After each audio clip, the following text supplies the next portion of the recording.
یہ بات مجھے آج آپ کو بتانی ہے ان آیات کی روشنی میں کہ کوئی چیز قدرت کے لیے ناممکن مت سمجھو. بعد میں کیا ہوگا، نہ یہ ہوگا نہ وہ ہوگا، کچھ مت سوچو، سب اپنے رب پر چھوڑ دو. یہ امید رکھو مولا تو جو کرے گا بہتر کرے گا، بس یہ امید رکھو.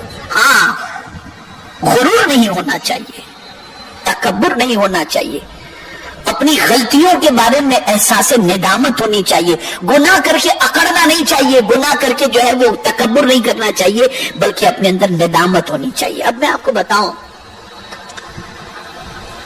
کہ رب اپنے بندوں کے گمان کے مطابق کیسا بندوں سے سلوک فرماتا ہے.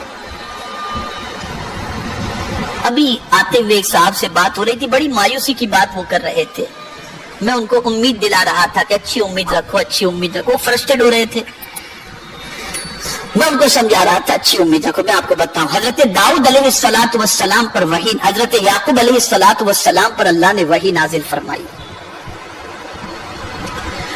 اور پوچھا، یعقوب تمہیں معلوم ہے کہ میں نے تم کو یوسف سے کیوں بچھڑ الگ کیا؟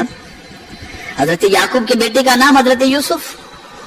بچھڑ گئے تھے ماں باپ بیٹے دونوں، اور حضرت یعقوب علیہ السلام حضرت یوسف کو اتنا چاہتے تھے کہ اپنے بیٹے کی جدائی کے اندر حضرت یعقوب علیہ السلام اتنا روئے کہ آپ کے آنکھ کی بینائی چلی گئی.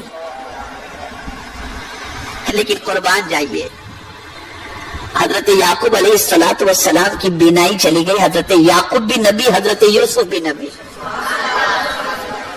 تو جب انہیں اطلاع ملی کہ باپ کی آنکھیں چلی گئی ہیں ابا جان کی، تو حضرت یوسف علیہ السلام نے اپنا قمیص دیا اور کہا کہ لے جاؤ میرے والد سے کہنا اسے آنکھوں سے لگا لے، آنکھوں کی روشنی آ جائے گی.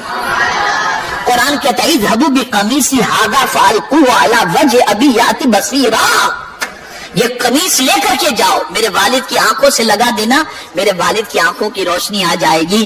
ارے نادانو، جب نبی کا قمیص نبی کو فائدہ پہنچا سکتا ہے تو امتی کو نہیں پہنچا سکتا. یہ قمیص کی بات کی جا رہی ہے. اور بعض کہتے ہیں نبی معاذ اللہ فائدہ نہیں پہنچا سکتے. جب نبی کی قمیص فائدہ پہنچا سکتی ہے تو نبی تو بدرجے اولا فائدہ پہنچا سکتا ہے. تو رب نے حضرت یعقوب علیہ السلام سے فرمایا، یعقوب تمہیں معلوم ہے کہ میں نے یوسف سے تم کو کیوں جدا کیا؟ میں سمجھتا ہوں اگر یہ بات آگے کی آپ نے ذہن میں محفوظ کر لی تو بڑا فائدہ ہوگا. عرض کرتے نہیں مولا کا ایک وجہ ہے. وجہ یہ ہے کہ جب بھیڑیوں کا معاملہ اور ان کے بھائیوں کا معاملہ یوسف کے ساتھ پیش آیا تو تم نے کہا تھا اخاف ان یاکلہ الذئب، میں ڈرتا ہوں کہ کہیں بھیڑیے میں اس کو کھا نہ جائیں. بولے تھے نا یعقوب، تم کہا ہاں، یہ آیت قرآن میں موجود ہے. کہا تھا نا تم نے، کہا ہاں. کہا یعقوب تمہاری نظر بھیڑیوں پر اور بیٹوں پر پڑی، میرے کرم پر نہیں پڑی. اگر تمہاری نظر میرے کرم پر پڑ جاتی تو باپ بیٹے کو جدا میں نہ کرتا. ان کی کیا طاقت کہ وہ تکلیف پہنچا سکیں اور جدا کر سکیں. جو کچھ ہے میرے دستے قدرت میں ہے، میرے قبضے قدرت میں. اس لیے ہمیشہ یاد رکھو اللہ سے اچھا گمان کرو. اسی لیے کبھی ڈراؤنے خواب بھی دیکھو تو میرے پاس تو لائن لگی رہتی ہے تعبیر پوچھنے والوں کی، آتے رہتے یہ خواب دیکھا، وہ خواب دیکھا، ڈراؤنا دیکھا، ایسا دیکھا، ویسا دیکھا. ٹھیک ہے، بعض خواب اپنی جگہ پر ہیں، اس کی تعبیر بھی رکھی گئی ہے اور کتابوں کے اندر موجود بھی ہیں. لیکن اگر کوئی ایسا خواب جس کی تعبیر غلط بھی ہو رہی ہو تو صوفیاء کرام فرماتے بس اسی وقت یہ کہو کہ مولا یہ تعبیر تو غلط بتا رہے لیکن میں تو اس سے اچھا گمان کرتا ہوں، اس سے اچھائی میں تو بدل دے. اللہ کرم فرما کر اس سے اچھائیوں میں بدل دے گا.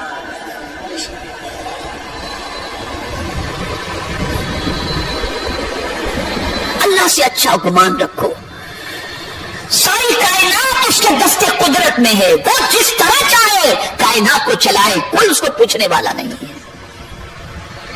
اس کے عذاب سے بڑھ کر کے کسی کا عذاب بھی نہیں، اور اس سے زیادہ سنبھالنے والا بھی کوئی نہیں. یہ بھی قرآن مقدس ولا یذق وثاقہ احد، اس کے پہلے کیا ہے؟ لا يعذب عذابہ احد، لا يعذب عذابہ احد ولا یذق وثاقہ احد. اس سے زیادہ عذاب دینے والا کوئی دوسرا ہے ہی نہیں. اور اس سے زیادہ سنبھالنے والا بھی کوئی دوسرا نہیں ہے، اسے ذہن میں رکھیں۔ اب آئیے دو واقعات اور میں آپ کے سامنے سنا دوں۔ ایک بندے کو امام غزالی رحمت اللہ تعالی علیہ نے کیمیا سعادت میں لکھا ہے کہ ایک بندے کو 1000 سال تک جہنم میں رکھا جائے گا اور وہ جہنم سے چیخ و پکار کر رہا ہوگا، یا حنان یا منان۔ مولا فرشتوں سے فرمائے گا اسے باہر نکالو، اسے جہنم سے باہر نکالا جائے گا۔ رب اس بندے سے پوچھے گا، میرے بندے یہ بتا جہنم کیسی جگہ ہے؟ وہ بندہ عرض کرے گا بدترین جگہ ہے مولا، مولا بدترین جگہ ہے جہنم۔ رب فرمائے گا فرشتوں سے اسے دوبارہ لے جاؤ جہنم میں۔ دوبارہ فرشتے اسے جہنم کی طرف لے جا رہے ہوں گے تو وہ پلٹ پلٹ کر دیکھ رہا ہوگا، پلٹ پلٹ کر۔ مولا فرشتوں سے فرمائے گا فرشتوں اس بندے سے پوچھو پلٹ پلٹ کے کیوں دیکھ رہا ہے؟ فرشتے پوچھیں گے اے بندے پلٹ پلٹ کے کیوں دیکھ رہا ہے؟ رب پوچھ رہا ہے تو وہ بندہ عرض کرے گا کہ میں پلٹ پلٹ کر اس لیے دیکھ رہا ہوں کہ میرے مولا سے مجھے امید تھی کہ ایک بار جہنم سے نکالا ہے، اب دوبارہ جہنم میں نہیں ڈالے گا، اس لیے پلٹ پلٹ کر دیکھ رہا ہوں۔ فرشتے جیسے ہی مولا سے عرض کریں گے رب ارشاد فرمائے گا لے جاؤ اسے جنت میں داخل کر دو۔ اچھا گمان رکھو اپنے پروردگار سے، اچھی امید رکھو اپنے پروردگار سے۔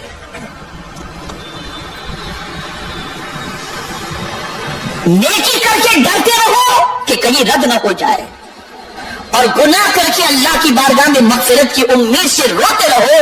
اگر یہ دونوں سچویشن ہے تو سمجھ لینا کہ آپ کا ایمان اللہ عز و جل نے صحیح رکھا ہے۔ یاد رکھیں ایمان کی جگہ دل ہے، اس کا اظہار وجود سے کرو، ہاتھ سے بھی ایمان ظاہر ہو، دل سے بھی ایمان ظاہر ہو، زبان سے بھی ایمان ظاہر ہو، اس کو اچھی طرح سے ظاہر کرو۔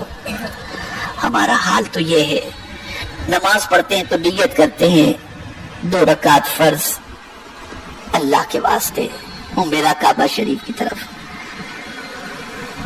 حج کے لیے جاتے ہیں، حج اللہ کے لیے، زکوٰۃ اللہ کے لیے، روزہ اللہ کے لیے، سب یہ عبادات اللہ کے لیے، اور باقی زندگی کس کے لیے؟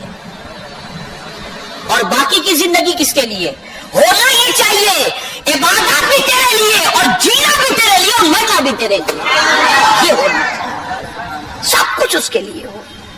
اسی لیے حضور نے خود جو کہا، قرآن نے کہا کہ محبوب جو تمہاری کیفیتیں بتا دو، تو کہا ان صلاتی و نسکی و محیایا و مماتی للہ رب العالمین، میری نماز، میری قربانی، میرا جینا، میرا مرنا، یہ سب کچھ اللہ رب العالمین کے لیے ہے، سب کچھ اللہ کے لیے۔ ارے دوستی بھی اللہ کے لیے کرو، دشمنی بھی اللہ کے لیے کرو، کھلاؤ بھی اللہ کے لیے اور کھاؤ بھی اللہ کے لیے، پہنو بھی اللہ کے لیے اور پہناؤ بھی اللہ کے لیے، ہر چیز بھی اللہ کے لیے ہونا چاہیے۔ ایک اور واقعہ سماعت فرمائیں۔ موت تو برحق ہے اور مرنے کے بعد رب قدیر جل جلالہ سے ملنا تو ہے، لیکن ہم ملنے کی امید نہیں رکھتے نا، ڈرتے ہیں، پتہ نہیں کیا ہوگا۔ یہ ڈر ہے ہمارے دل میں، اچھی چیز ہے، اللہ کا ڈر دل میں ہونا چاہیے، لیکن بہرحال ملاقات سے تو فرار نہیں ہے۔ ہم تو جانتے ہیں کہ مرنے کے بعد اس کی بارگاہ میں حاضر ہونا ہی ہے، اس سے تو کوئی اختلاف نہیں ہے۔ تو اب جب ملنا ہی ہے تو کیا کرنا چاہیے؟ تو قرآن نے کہہ دیا مجھ سے ملنے کی امید ہے، اللہ سے ملنے کی امید ہے۔ فمن کان یرجو لقاء ربہ فلیعمل عملا صالحا، جو اللہ سے ملنے کی امید رکھتا ہے اسے چاہیے کہ وہ نیک عمل کرے، وہ نیک عمل کرے۔ اب ایک واقعہ عرض کر کے میں اپنی گفتگو کو ختم کرتا ہوں۔ قیامت میں پروردگار مومنین سے سوال فرمائے گا کہ میرے مومن بندے تم مجھ سے ملنا چاہتے تھے؟ بندے عرض کریں گے ہاں مولا، ہم تیری ملاقات کے خواہش مند تھے، ملاقات کے متمنی تھے۔ تو رب فرمائے گا آخر مجھ سے کیوں ملنا چاہتے تھے؟ مجھ سے ملنے کی وجہ کیا تھی؟ تو وہ بندے عرض کریں گے مولا ہم نے پڑھ رکھا تھا اور سن رکھا تھا کہ تو بہت معاف کرنے والا ہے، اس لیے تجھ سے ملنے کی امید تھی، ورنہ بھلا مجرم کبھی آقا کے سامنے منہ دکھانے کی امید رکھتا ہے، لیکن ہم نے جرم کرنے کے باوجود بھی ملنے کی امید نہیں چھوڑی، اس لیے کہ جانتے تھے کہ تجھ سے ملنا تو ہے، لیکن ہمیں امید تھی کہ تجھ سے ملیں گے، لیکن ملنے کے ساتھ ساتھ یہ بھی امید تھی کہ تم بہت معاف کرنے والا ہے، اس لیے تجھ سے ملنے کی امید تھی۔ مولا فرمائے گا فرشتوں یہ بندے کا گمان میرے لیے اچھا تھا اور میرے سلسلے میں عفو و غفور کا گمان تھا، میں اس کے گمان کی لاج رکھتا ہوں، لے جاؤ اسے جنت میں داخل فرما۔ تو اپنے رب سے ہمیشہ اچھی امید رکھو، یہ ٹینشن وہ ٹینشن کی بجائے اعمال درست کرو، توبہ کرو اس کی بارگاہ کے اندر، سنورنے کی کوشش کرو، اور یہ بات یاد رکھو کوئی کچھ نہیں کر سکتا، ہوگا وہی جو خدا چاہے گا، اس کو ذہن میں رکھو، کسی کے چاہے سے کچھ نہیں ہو سکتا، اللہ کے چاہے سے سب کچھ ہو سکتا ہے۔ اس میں بھی دو رائے نہیں ہے کہ ہمارے اعمال بہت ہی غلط ہیں، گناہ سے ہمارا پورا وجود جو ہے آلودہ ہے، ہمیں اس کی بارگاہ میں توبہ استغفار کرنا چاہیے، معافی مانگتے رہنا چاہیے اور ڈرتے رہنا چاہیے، اور ساتھ ہی ساتھ اللہ کی بارگاہ سے اچھی امید رکھنی چاہیے کہ مولا تو غفار الذنوب ہے، ہمیں امید ہے کہ تو اپنے فضل و کرم سے اپنے حبیب کے صدقے میں ہمارے گناہوں کو معاف فرما دے گا۔ تو میرے پیارے آقا صلی اللہ تعالی علیہ وسلم کے پیارے دیوانوں، اللہ سے اچھی امید رکھے، اللہ کی بارگاہ میں توبہ کرو، معافی مانگو، اس کی طرف پلٹ آؤ، وہ کتنا رحیم ہے، کتنا رحیم ہے، کتنا رحیم ہے کہ نافرمانی کرنے کے باوجود بھی اس نے نعمتوں کے دروازے بند نہیں کیے، اس نے کھلے رکھے ہیں، سزا نہیں دی۔ بلکہ مجھے یاد آتا اس کسی کتاب میں میں نے پڑھا تھا، حضرت ابراہیم علیہ السلام کو جب معراج کرائی گئی تو آپ کی معراج یہ تھی کہ وَكَذَلِكَ نُرِي إِبْرَاهِيمَ مَلَكُوتَ السَّمَاوَاتِ وَالْأَرْضِ، آسمان اور زمین کے درمیان جتنے بھی حجابات تھے، جتنے بھی پردے تھے، اللہ نے سارے پردے ہٹا دیے حضرت ابراہیم علیہ السلام کے لیے۔